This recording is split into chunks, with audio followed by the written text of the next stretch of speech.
à tous, voici une petite vidéo pour vous aider à compléter le livret de cours sur la symétrie axiale à la page 15. Alors, deux figures sont symétriques par rapport à une droite D.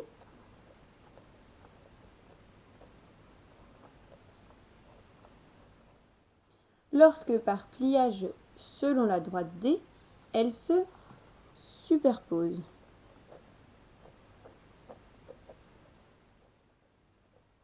Alors, ça veut dire que si je prends deux figures qui sont symétriques par rapport à une droite D, je les ai construites en étant symétriques là avec le compas. Si je plie selon la droite D, alors mes deux figures vont se superposer. Alors là, on ne voit pas très bien parce que vous n'avez pas la transparence sur la feuille, mais je vous invite à faire la même construction, ou une construction qui ressemble, avec une droite D sur une petite feuille, et à la plier selon la droite D pour bien vérifier que ça marche. Et ensuite, cette petite figure, on va la coller dans le livret de cours pour en garder une trace. Hop. Donc, je vous invite à coller votre petite construction. Soit vous pouvez le faire tout de suite, mettre la vidéo en pause et le faire tout de suite, soit à la fin de la vidéo, il ne vous restera plus que la petite figure à coller. Donc voilà, on a notre figure ici, et la figure qui lui est symétrique par rapport à la droite D. Et quand je plie, les deux figures doivent se superposer pile poil. C'est ça qu'on dit quand elles sont symétriques. Ensuite, le symétrique d'un point. Dire qu'un point M est le symétrique, dire qu'un point M' est le symétrique d'un point M par rapport à une droite D, cela revient à dire que la droite D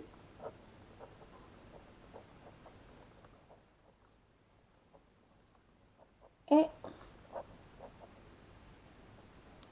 Et puis là, on va compléter une fois qu'on aura fait la figure. Alors, si je fais une petite figure, un point M et une droite D.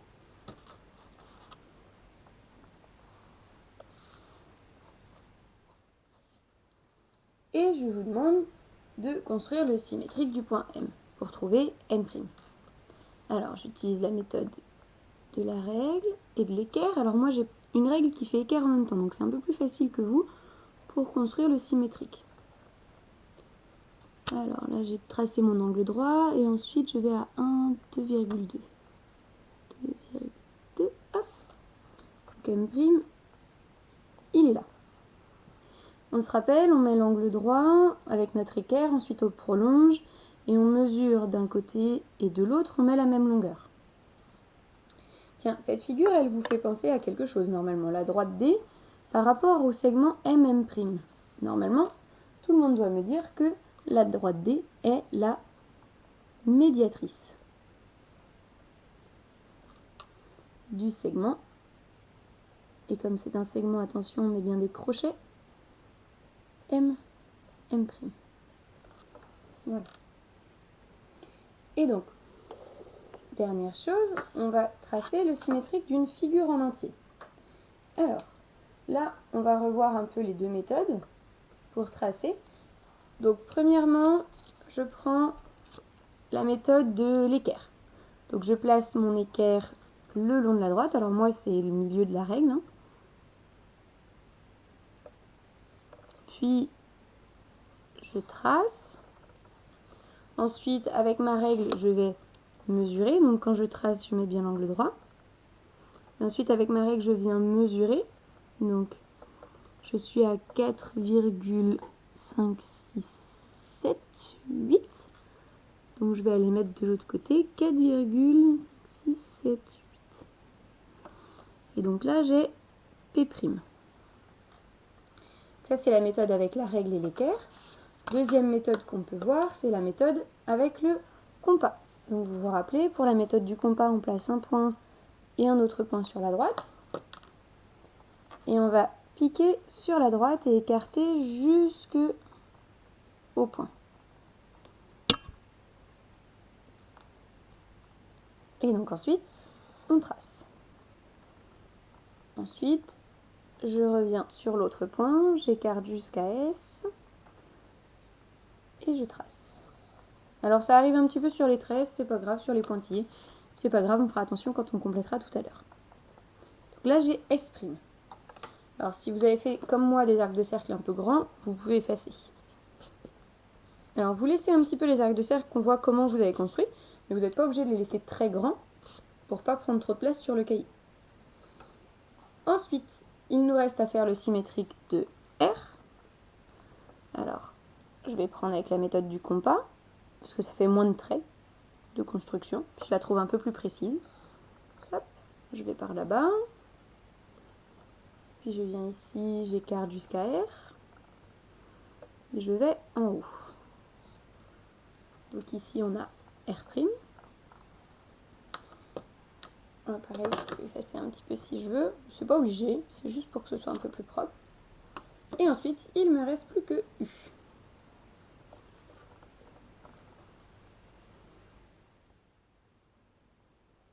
Voilà.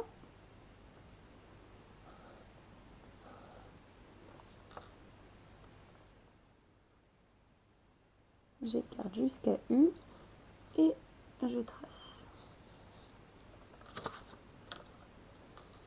Et donc ici, j'ai U'.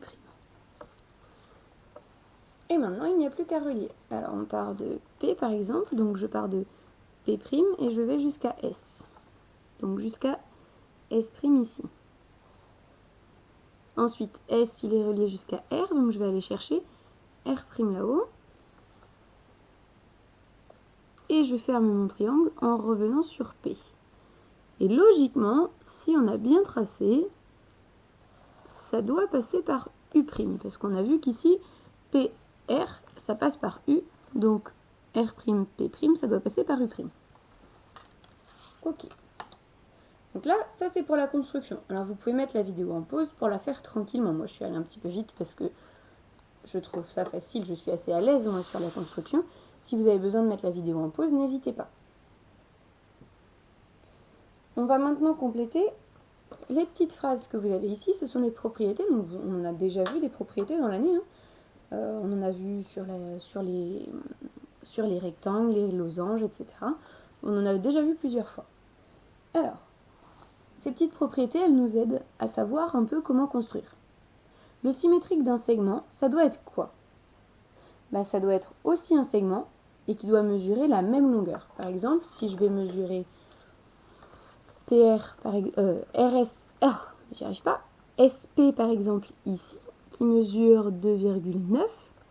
Si je mesure S', P', il doit aussi mesurer 2,9. Sinon, c'est que ma construction n'est pas très précise. Donc là, le symétrique d'un segment est un autre segment,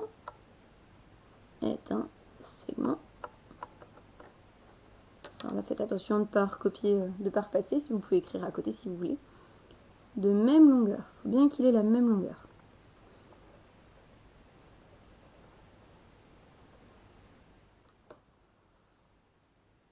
Ensuite, le symétrique d'un angle. Alors maintenant, vous savez bien ce que c'est, les angles. Le symétrique d'un angle, ça doit être un autre angle, ça paraît logique. Et tiens, on va s'intéresser sur l'exemple ici à l'angle PSR. Vous voyez qu'il y a un codage ici qui nous dit que cet angle il est droit.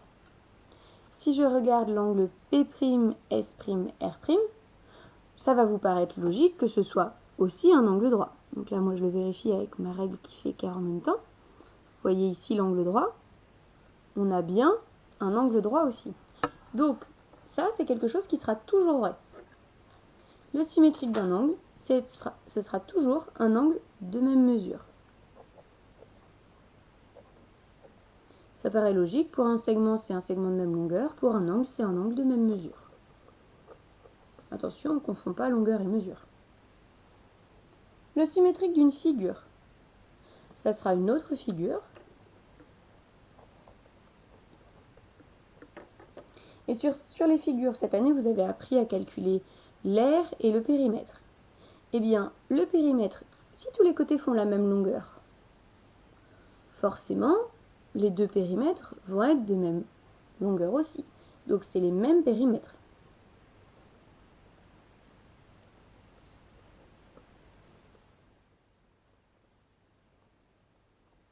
Et comme les angles ne bougent pas non plus, on aura aussi la même aire.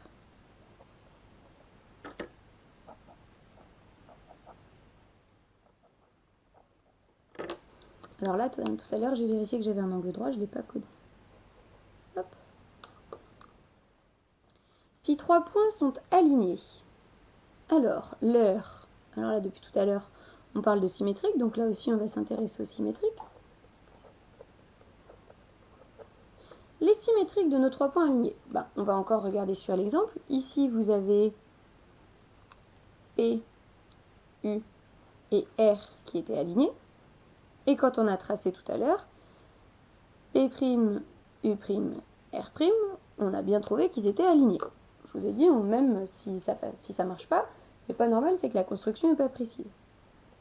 Eh bien, ça se voit bien sur notre figure. Pour que ça marche à chaque fois, pour que les points soient bien symétriques, il faut que, quand on a 3 points alignés, quand je fais le symétrique, les 3 autres points qu'on obtient, ils soient aussi alignés. Voilà, cette vidéo vous aide à compléter le livret de cours. C'est tout pour aujourd'hui. Bonne journée!